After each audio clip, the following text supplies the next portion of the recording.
guys, welcome to my channel. If you are new, my name is Carrie Favole, but I go by Cypress online. So I just wanted to release a very exciting piece of news. I published a book. So technically, for those in the know, I actually have already self-published before. It was a short story called The Tooth and the Crawl Space.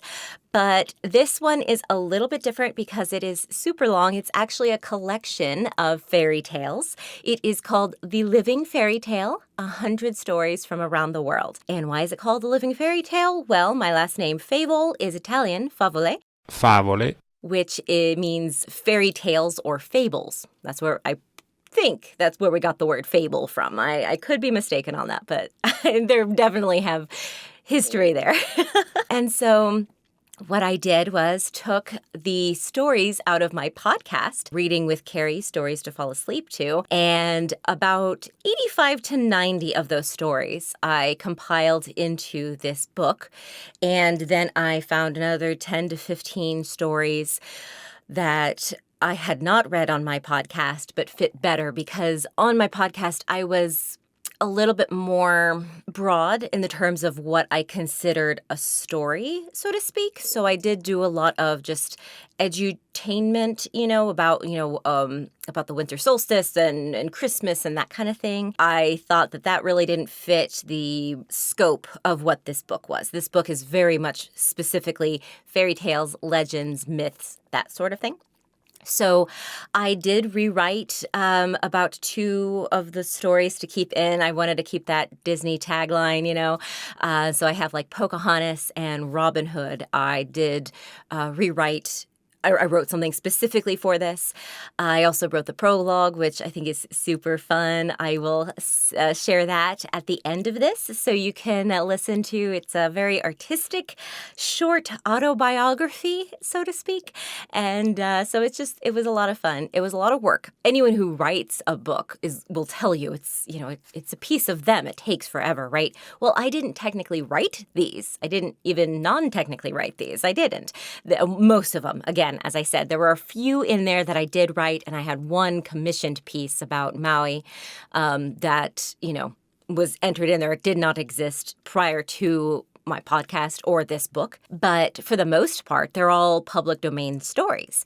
And so you would think, oh, that's super easy, right? But no, I had to compile. I had to make sure a lot of them, especially at the beginning of my podcast journey, I read out of an old fairy tale book that, lo and behold, no one really has that specific version of the story. Like, it was really hard. I had to track them down. Some of them I had to transcribe out of the book specifically because I just wanted the audiobook to match the actual book, right? And again, these are public domain stories. So, and everyone has been able to retell them and adapt them in a certain way.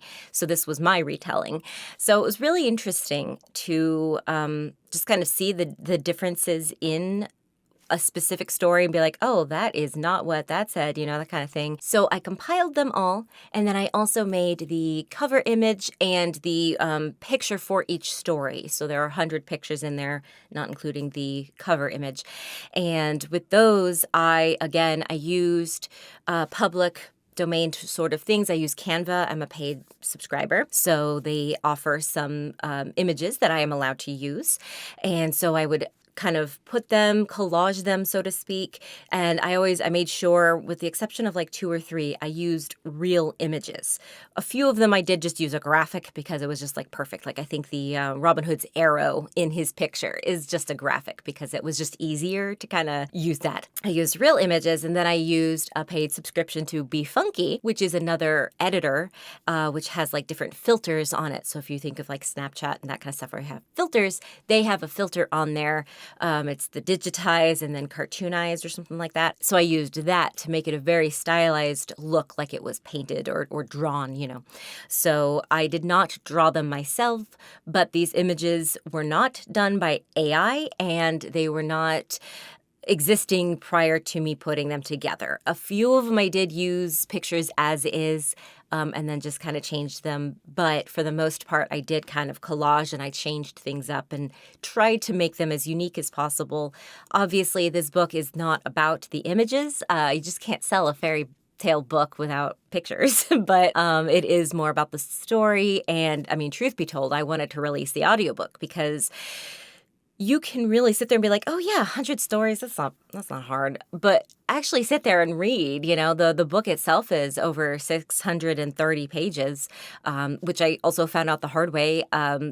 Because I self-publish, so I use Audible and KDP for the Kindle kind of release. And so trying to do the paperback, it's too big to do one of their styles, so I had to choose a different. So it is pretty massive for what it is. And again, I read these stories over the course of like 3 years. And then, of course, the bundle at the end, I was just, as a side project, I read them all and I edited them all like right then and there.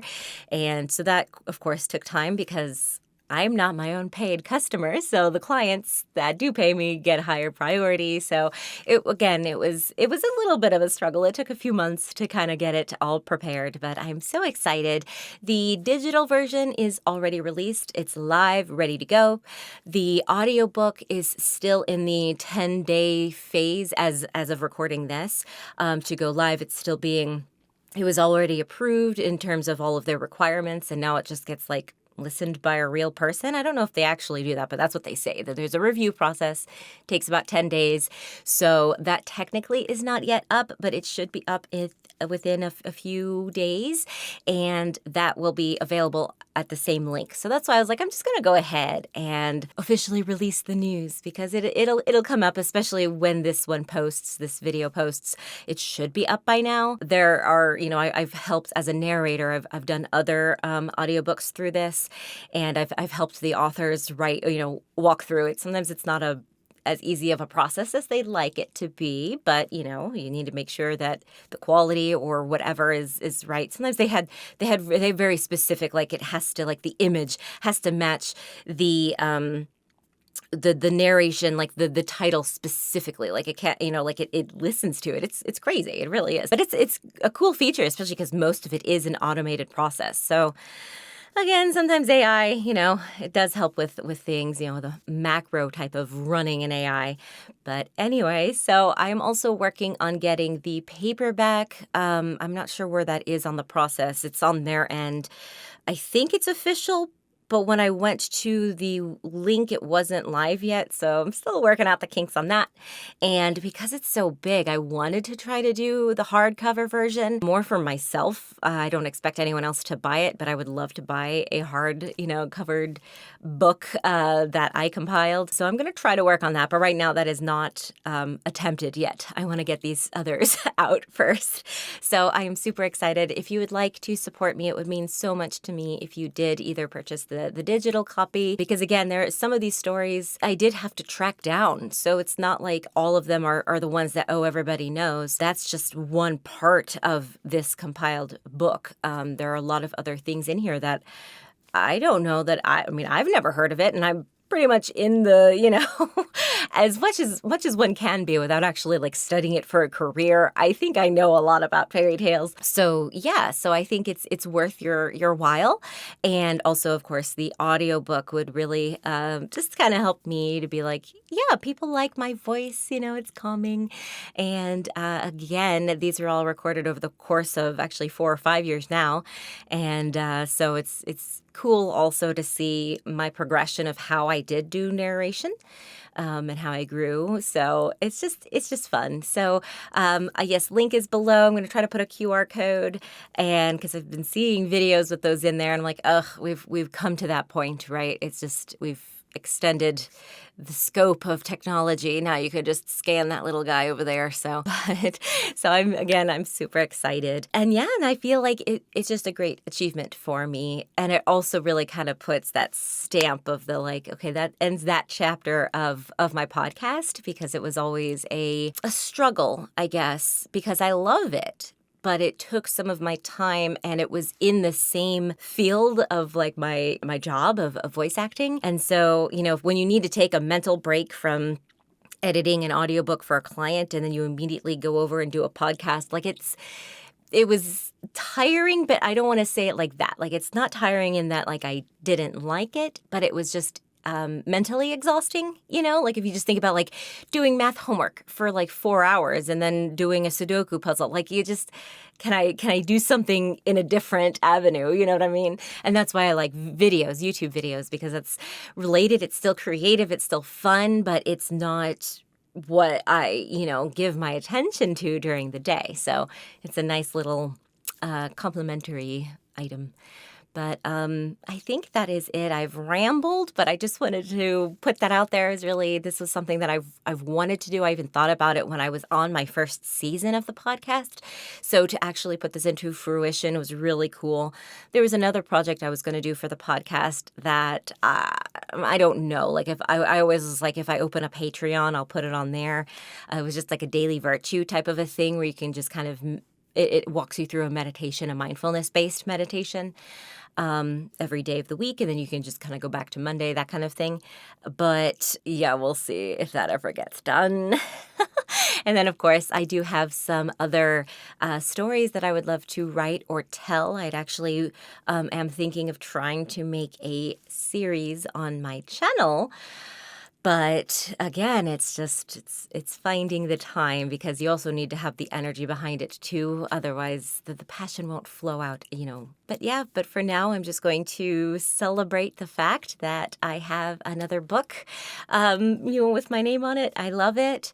And and I would really appreciate it if you felt like supporting it. Remember that you are loved, you are worthy, and whatever you are struggling with today will pass. Until next time, stay crazy.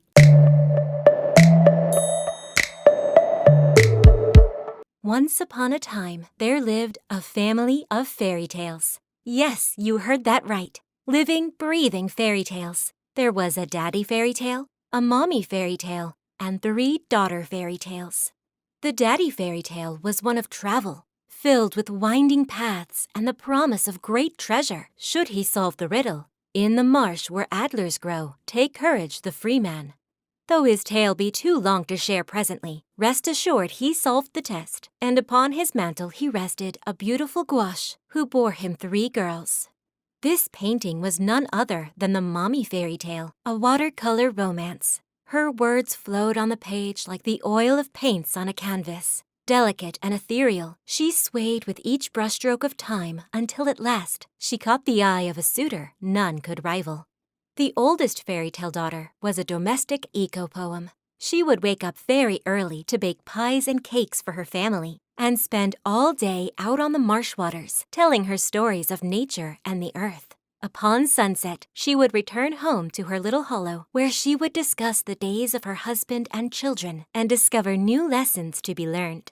The middle daughter was a fable filled with flight and fancy. Buzzing bees stole succulent sweets from sunflowers surrounding cats comfortably cuddling upon her lap as she napped in the midday sun, deflated by the daring detour her dragon dived into that morning. She may be full of short tales of creature comforts, but so numerous are her stories, you'd be wise not to begin to count them. The youngest daughter was a whimsical book of fairy tales. This very book, to be precise. She loved hearing the stories of her fairy tale family and would drift off to sleep, imagining her very own. Once she was full grown, she shuffled her pages neatly, adding new tales she'd never heard before, and re-inking the pages of the ones that were read many, many times. Finally, once they were all together and looking quite dapper, if she were to be asked her opinion, she set about to share her life's passion with the world. And that is where you come in. Settle into bed, tuck in the covers, and snuggle up as you listen to this collection of stories from the voice of fairy tales.